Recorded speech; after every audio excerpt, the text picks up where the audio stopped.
Business तो down ही है, हर जगह मंदा बहुत ज़्यादा है, अफसरशाही हावी है, काम तो बिल्कुल है ही नहीं, ये पोजीशन है। बिजली भी महंगी हो चुकी है, बहुत है।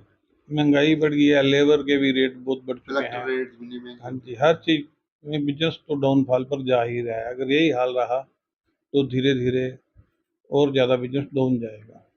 नमस्कार, राष्ट्रीय कदम समाचार सेवा में आपका स्वागत है। रोजाना की तरह आज फिर ताजी अपडेट देने के लिए हम लोग उपस्थित हैं हरियाणा की विधानसभा जगाधरी में।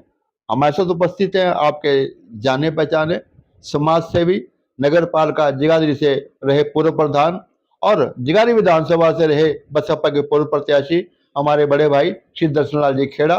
दर्शनलाल खेड़ा जी, आपका स्वागत है राष्ट्रीय कदम में। नमस्कार जी, शोक भावरी जी। सबसे पहले तो मैं आपका धन्यवाद करता हूँ कि आप समय-समय पर मेरी बात देशवासियों तक पहुँचाते रहते हैं।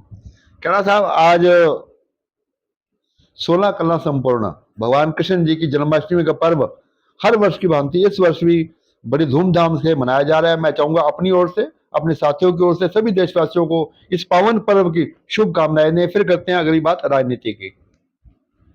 भावरी जी, सबसे पहले तो मैं देशवासियों को भगवान श्री कृष्ण जी के जन्मदिन की हार्दिक बधाई देता हूँ और भगवान श्री कृष्ण जी का आशीर्वाद हमारे देश के ऊपर बना रहे, इस बात की कामना करता हूँ। खेड़ा साहब, कल जगाधरी के जो बुद्धिजीवी पंजाबी वर्ग के लोग थे, उन्होंने आपस में बैठ के चर्चा की कि क्यों ना यहाँ पर एक समाजसेवी तौर पर एक पंजाबी सभा का गठन किया जाए। उसको लेकर भी वहां पर आपके नाम की चर्चा की गई है।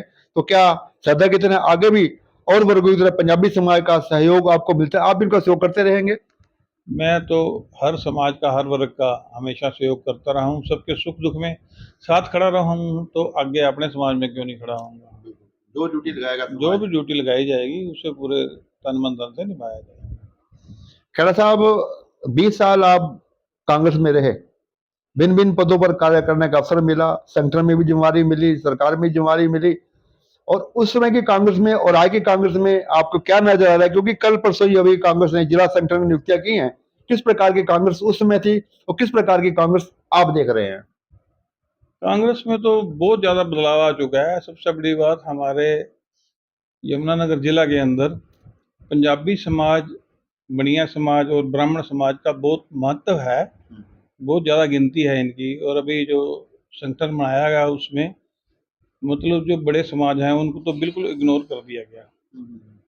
चाहे आप ब्राह्मण समाज ही लगा लो यमुनानगर में, बनिया समाज जगाधरी में बहुत ज़्यादा है, यमुनानगर में या पंजाबी समाज भी है।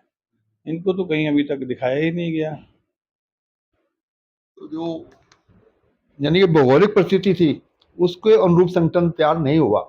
होता तो और बेटर होता, ठीक है, उन्होंने जिन्होंने तय किया उनकी अपने पैमाने, अपनी निष्ठा है उनकी। लेकिन जो संगठन यदि यहाँ इस प्राधिकारी को मान सम्मान मिलता तो निश्चित तौर पर कांग्रेस पुराने रूप में आ सकती थी।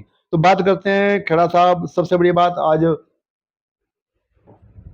कुछ और भी बड़े बड़े राजनीतिक दल भविष्य में आपको एक बड़े नेता के तौर पर पेशकश करना चाहते हैं। क्या आगामी विधानसभा की रणनीति को लेकर जो भी आपके पास अपने सुझाव लेकर आ रहे हैं, क्या उन पर विचार कर रहे हैं अपनी साथियों की सहमति से? अभी मैं जो भी फैसला करता हूँ अपने साथियों से पूछकर, उनसे विचार विमर्श करके करना पड़ता है, अपनी मर्ज़ी से कुछ नहीं किया जाता।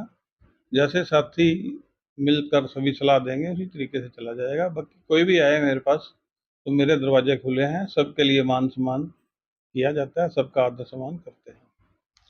अब मैं बात करूंगा आपके व्यापार की। व्यापारी की क्या स्थिति है सर आज की सरकार में?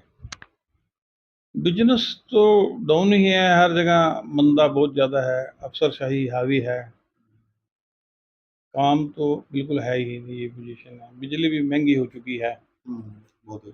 महंगाई बढ़ गई है, लेबर के भी रेट बहुत बढ़ चुके कलेक्टर हैं। रेट भी नहीं हाँ महंगे। जी, हर चीज़ में बिजनेस तो डाउनफॉल पर जा ही रहा है। अगर यही हाल रहा तो धीरे-धीरे और ज़्यादा बिजनेस डाउन जाएगा।